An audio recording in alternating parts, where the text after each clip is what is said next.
Jadi gini, sebelum kalian main sosmed, kalian itu udah stres duluan. Gitu ya? Oke? Jadi lingkungan, entah itu berupa sosmed, entah itu tetangga kalian, itu hanya mencerminkan isi di dalam tubuh kalian. Kalau isi di dalam tubuh kalian stres, ya kalian akan stres ketika sosmedan. Tapi ketika yang isinya adalah kebahagiaan, ya kalian akan bahagia. Sama. Jadi bukan kalian diganggu orang terus marah, enggak. Kalian marah sehingga kalian diganggu orang. Kemudian marahnya muncul. Tapi kalau kalian nggak marah, mau kalian diganggu orang kayak gimana pun ya kalian nggak marah. Contoh, kalian nggak sedih lah. Mau kalian diganggu kayak gimana pun ya kalian nggak akan sedih. Tapi begitu kalian sedih, kalian lihat quote di TikTok yang sedih, kalian nangis.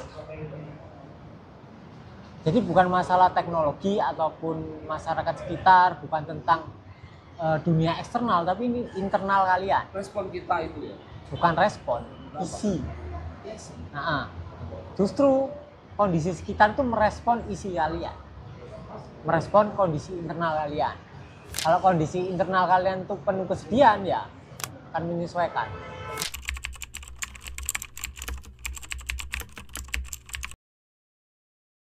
Ya kan jelas kalau itu. Kalau Indonesia kan memang negara-negara ini sedang ada di state negara yang rentan kesedihan kan, dan ketakutan.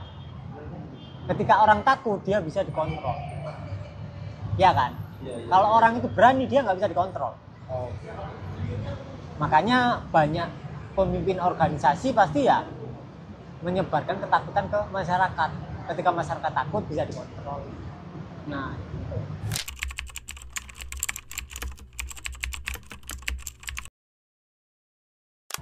dia jadikan sosmed itu sebagai pengingat bagi samskara kalian.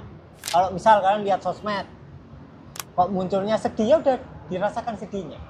Jadi sosmed menurutku adalah gimnastik yang bagus, alat gym yang bagus untuk mengeluarkan samskara kalian.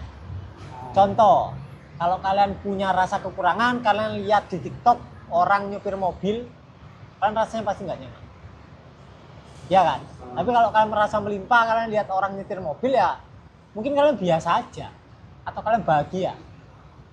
Jadi gunakan sosmed, atau kalau sekarang kan teknologi kan, sosmed, Facebook, Instagram sebagai alat pemicu samskara kalian. Contoh, misal kalian dapat yang sekarang kan viral kan, film apa itu yang sampai kemarin, Ipar Adalah Maut. Oh iya yang sampai bahas itu loh. TikTok, ya. Kalau sampai nggak ada samskara rasa sedih akibat diselingkuhin, sampai mungkin akan ketawa. Tapi orang yang punya samskara diselingkuhin pasti ketrigger. Orang misal ya, orang lagi stres ya, nonton film komedi, dia nggak akan ketawa. Iya kan? Tidak ngefek. Nggak ngefek kalau terlalu stres ya. Nggak ngefek. Kayak datar aja. Makanya menurutku sosmed itu bisa digunakan sebagai alat pemicu samskara yang sangat akurat sih. Kalau kalian punya kesedihan, ya tiba-tiba sosmed kalian pasti keluar yang bikin kalian tambah sedih. Ya udah biarin. Ketika kalian biarin, nanti lama-lama kalian lihat berita sedih-sedih, ya kalian biasa aja.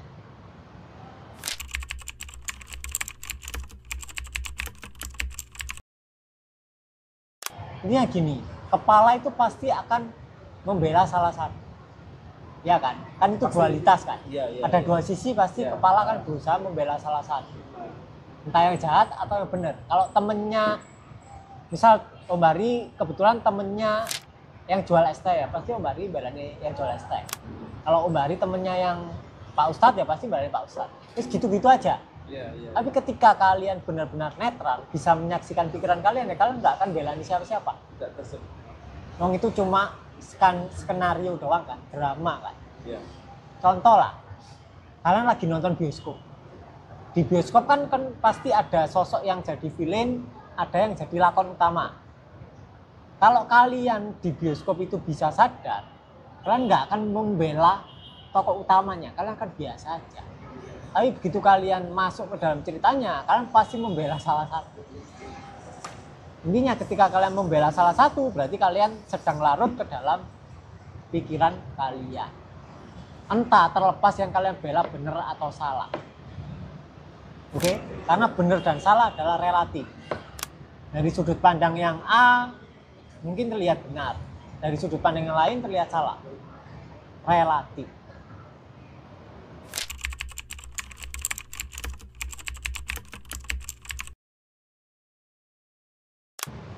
Ya bisa. Jadi ini apa? Misal kayak papan tulis sama tulisannya. Ya. Hal paling penting dari papan tulis sama tulisannya itu apa? Papan tulisnya. Background, ya, papan tulisnya. Backgroundnya kan. Ya. Tanpa papan tulisnya tulisan nggak mungkin ada. Tidak akan muncul ya. Nah kita itu papan tulis. Ya kita harus sadar sebagai papan tulis.